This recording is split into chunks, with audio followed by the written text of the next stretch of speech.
నైరుతి బంగాళాఖాతాన్ని ఆనుకుని శ్రీలంక పరిసర ప్రాంతాలు అల్పపీడనం కొనసాగుతుంది. రాగల 48 గంటల్లో ఈ అల్పపీడనం మరింత బలపడే అవకాశాలున్నాయని విశాఖ తుఫాను హెచ్చరికలు కేంద్రం తెలిపింది. అల్పపీడనానికి అనుబంధంగా 5.8 కిలోమీటర్ల ఎత్తులో ఉపరితల ఆవర్తనం కొనసాగుతుందని చెప్పారు. దీంతో వారం రోజుల్లో తేలికపాటి నుంచి మోస్తరు వర్షాలు కురుస్తున్నాయన్నారు. శ్రీకాకుళం, విజయనగరం, విశాఖ, గోదావరి జిల్లాలు, కృష్ణా, గుంటూరు, చిత్తూరు వంటి ప్రాంతాల్లో పిడుగులతో కూడిన వర్షాలు పడే అవకాశం ఉందని తెలిపారు. కోస్తా జిల్లాల్లో గంటకు 40 నుంచి 50 కిలోమీటర్ల వేగంతో ఈదురుగాలులు వీస్తాయని తెలిపారు.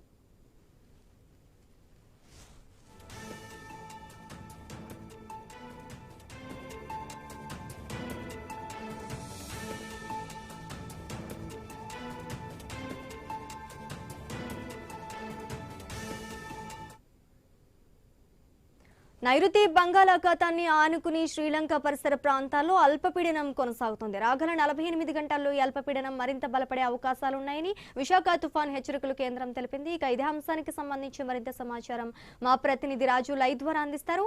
రాజు, చెప్పండి, అక్కడ తాజా అప్డేట్స్ ఏంటి? శ్రీజ, ఏదైతే ప్రస్తుతం గల్ఫ్ ఆఫ్ మన్నార్ పరిసర ప్రాంతాల నుంచి ఉత్తర శ్రీలంక సమీపంలో ఉన్నటువంటి ఉత్తర నైరుతి బంగాళాఖాతంలో ప్రస్తుతం ఉన్నటువంటి ఉపరితల ఆవర్తనం కాస్త కొన్ని గంటల ముందే అల్పపీడనంగా మారినట్టు విశాఖ తుఫాను హెచ్చరికల కేంద్రం అధికారులు ప్రకటించారు. అదేవిధంగా ఇది మరొక 24 గంటల్లో స్పష్టమైనటువంటి అల్పపీడనంగా మారుతుందని కూడా అంచనా వేస్తున్న పరిస్థితి కనిపిస్తుంది. దీని ప్రభావంతో ఆంధ్రప్రదేశ్ రాష్ట్ర వ్యాప్తంగా కూడా ఉత్తర కోస్తా, దక్షిణ కోస్తా, రాయలసీమ ప్రాంతాల్లో కొన్ని ప్రాంతాల్లో చెదురుమదురు వర్షాలు పడే అవకాశాలు ఉన్నాయి. అదేవిధంగా వచ్చే 5 రోజులు కూడా ఈ వర్షాల ప్రభావం రాష్ట్రం మీద ఉండే అవకాశాలు అయితే ఉన్నట్టుగా తెలుస్తుంది. ముఖ్యంగా వర్షాలు పడే సమయంలో పిడుగులు, ఉరుములతో కూడినటువంటి వర్షాలు, అదేవిధంగా 40 నుంచి 50 కిలోమీటర్ల వేగంతో ఈదురుగాలు కూడా వీచే అవకాశాలు ఉన్న నేపథ్యంలో వ్యవసాయ కూలీలు, అదేవిధంగా ఉపాధి కార్మికులు, ఇతర పనుల మీద బయట ఉండేటువంటి ప్రజలు కూడా అప్రమత్తంగా ఉండాలని చెప్పి ఐఎండీ అయితే హెచ్చరికలు జారీ చేసింది.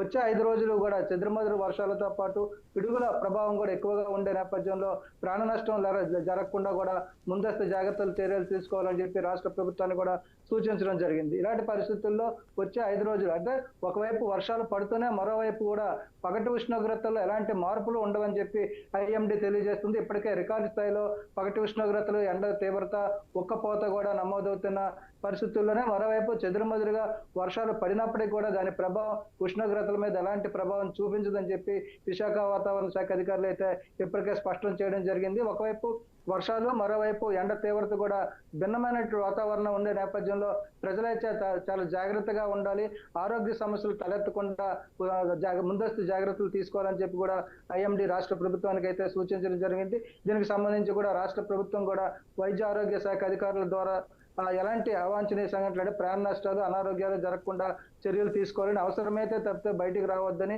వర్షాలు పడినా కానీ ఎండలు ఉన్నా కానీ ప్రజలైతే అవసరాన్ని బట్టే బయటికి రావాలని కూడా చెప్పి కూడా సూచిస్తున్న పరిస్థితి కనిపిస్తుంది.